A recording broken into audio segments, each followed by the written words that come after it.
Hello दोस्तों, तो अगर आप जाति निवास आय प्रमाण पत्र अप्लाई करने जा रहे हैं तो सबसे पहले आप इस वीडियो को देख लीजिएगा। उसके बाद आप जाति निवास आय प्रमाण पत्र अप्लाई करने जाइएगा। हाल ही में बिहार गवर्नमेंट ने बहुत सारे नए अपडेट किया है जाति निवास आय प्रमाण पत्र अप्लाई करने में। उसमें बहुत सारे नए नए ऑप्शन आ रहे हैं और आधार कार्ड के अलावा और भी बहुत सारे दस्तावेज और भी एक दस्तावेज मांगा जा रहा है, जो दस्तावेज देना बहुत ही अनिवार्य है, नहीं तो वो प्रमाण पत्र आपका नहीं बन पाएगा। तो इस वीडियो में आपको मैं पूरा का पूरा प्रोसेस समझाऊंगा और दस्तावेज के बारे में बताऊंगा कौन कौन सा दस्तावेज लग रहा है, कैसे ये सारा नया जो नियम है वो काम कर रहा है। तो जिसके लिए आप इस वीडियो को बिना स्किप किए आखिर तक जरूर देखिएगा और कोई भी पार्ट आप स्किप मत करिएगा, नहीं तो आपसे गलती हो जाएगा और आपका जो भी प्रमाण पत्र है वो नहीं बनेगा और रिजेक्ट हो जाएगा एप्लीकेशन। तो सबसे पहले आपको क्रोम ब्राउजर ओपन कर लेना है और वही सेम प्रोसेस आपको पहले जैसे करते थे सेम प्रोसेस आपको उस वेबसाइट पर आ जाना है आरटीपीएस सर्च करके और उसका लिंक पे क्लिक करके आपको आरटीपीएस का ऑफिशियल वेबसाइट पर आ जाना है। इस वेबसाइट का लिंक मैं वीडियो के डिस्क्रिप्शन में दे चुका हूँ, इस पर आप आसानी से आ सकते हैं इस लिंक पे क्लिक करके। इस वेबसाइट पर आने के बाद आप जैसे पहले यहाँ से अप्लाई करते थे सामान्य प्रशासनिक विभाग से, यहाँ पे सामान्य प्रशासन विभाग लिखा हुआ है, इस पे क्लिक करके आप अप्लाई करते थे। जैसे यहाँ पे सामान्य प्रशासन विभाग लिखा हुआ है, इस पे क्लिक किए, उसके बाद आवासीय प्रमाण पत्र पे क्लिक किए, उसके बाद यहाँ पे ऑप्शन आया अंचल स्तर पे,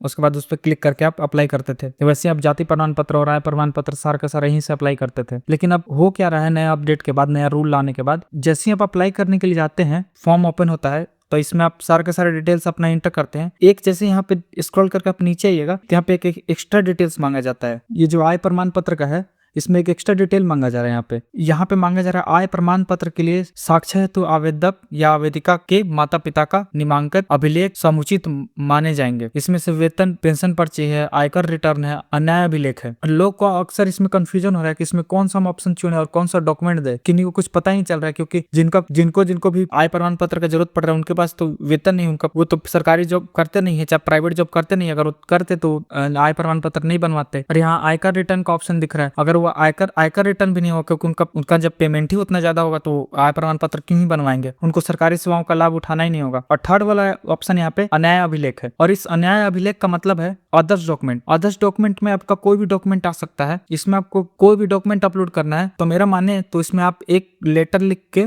अपने हाथ से स्वघोषणा पत्र लिख दीजिएगा, मेरा नाम ये है और साथ में एक्स्ट्रा कोई भी डॉक्यूमेंट आप इसमें लगा दीजिएगा। जैसे कि आप मेन डॉक्यूमेंट में अगर आधार कार्ड अपलोड कर रहे थे तो आधार कार्ड के अलावा इसमें एक एक्स्ट्रा डॉक्यूमेंट लगा दीजिएगा। जैसे आपके पास अगर पैन कार्ड हो, वोटर आईडी कार्ड हो या कोई भी डॉक्यूमेंट हो ऐसा, तो इसमें अपना डॉक्यूमेंट इसमें लगा दीजिएगा और इसी ऑप्शन को आप चुन लीजिएगा, इसी ऑप्शन को। और बाकी सारा का सारा प्रोसेस सेम रहेगा, उसमें कोई बदलाव नहीं हुआ है, बाकी सारा का सारा प्रोसेस सेम है। बस उसमें एक ही बदलाव है कि इसमें आपको एक एक्स्ट्रा डॉक्यूमेंट आपको देना है। फिलहाल के लिए तो इसमें इसका कोई ऑफिशियल कुछ आया नहीं है नोटिस, इसमें कौन सा डॉक्यूमेंट अन्याय अभिलेख में डालना है, अदर्स डॉक्यूमेंट में कौन सा डॉक्यूमेंट डालना है। और अगर आप कास्ट सर्टिफिकेट यानी जाति प्रमाण पत्र के लिए अप्लाई कर रहे हैं और उसमें भी एक्स्ट्रा डॉक्यूमेंट के लिए मांगा जा रहा है, बहुत सारा ऑप्शन आ रहा है यहाँ पे, जैसे देख सकते हैं राजस्व अभिलेख खतियान मांगा जा रहा है, राजस्व अभिलेख दान पत्र मांगा जा रहा है, राजस्व अभिलेख का भूमि संबंधित दस्तावेज मांगा जा रहा है, भूमिहीन के लिए अलग से जो डॉक्यूमेंट बनता है वो मांगा जा रहा है, या फिर अन्य राजस्व अभिलेख का कोई भी डॉक्यूमेंट हो वो मांगा जा रहा है। और लास्ट में एक ऑप्शन दिख रहा होगा स्थल निरीक्षण हेतु आग्रह वाला ऑप्शन है, इसी ऑप्शन को आप सेलेक्ट कर लीजिएगा। अगर आप इसमें से कोई भी आपके पास डॉक्यूमेंट नहीं होगा तो, क्योंकि बहुत लोग आप जमीन नहीं होता तो उनका खतियान नहीं होता है, उसमें बहुत सारे डॉक्यूमेंट में खतियान में नाम का प्रॉब्लम होता है, तो आप सबसे बेस्ट आपका कि लास्ट वाला ऑप्शन, वाला ऑप्शन जो दिख रहा है इस ऑप्शन को आप चूज कर लीजिएगा। इस निरीक्षक को अपना घर पे बुला सकते हैं, वह आपका जो भी आरओ है, सीयू है, कोई भी डॉक्यूमेंट लेके आपका घर पे आएगा और निरीक्षण करने के लिए, वेरिफिकेशन के लिए, और आपका जो प्रमाण पत्र है वो बन जाएगा। और अब सेम टू सेम ऐसा ही निवास प्रमाण पत्र के लिए भी किया जा रहा है। निवास प्रमाण पत्र में भी एक्स्ट्रा डॉक्यूमेंट मांगा जा रहा है, जैसे कि यहाँ देख सकते हैं, यहाँ पर ही बहुत सारा एक्स्ट्रा ऑप्शन आ रहा है। खतियान, यहाँ पर भी खतियान का, दान पत्र का, बहुत सारा ऑप्शन है यहाँ पे। लेकिन इसमें प्लस पॉइंट ये है कि इसमें और भी डॉक्यूमेंट है जो आपके पास रहता है, राशन कार्ड है,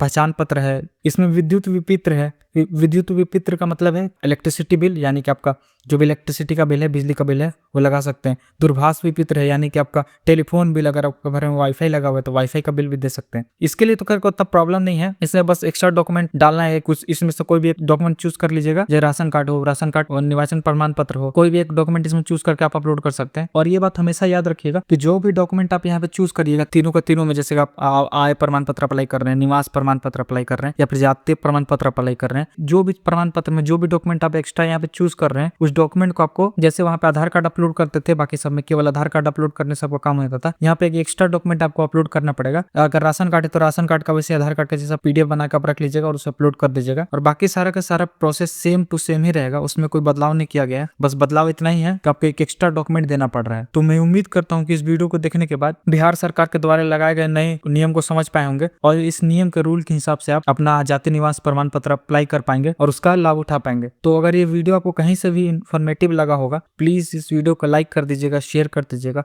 और चैनल को सब्सक्राइब करना बिल्कुल मत भूलिएगा। धन्यवाद।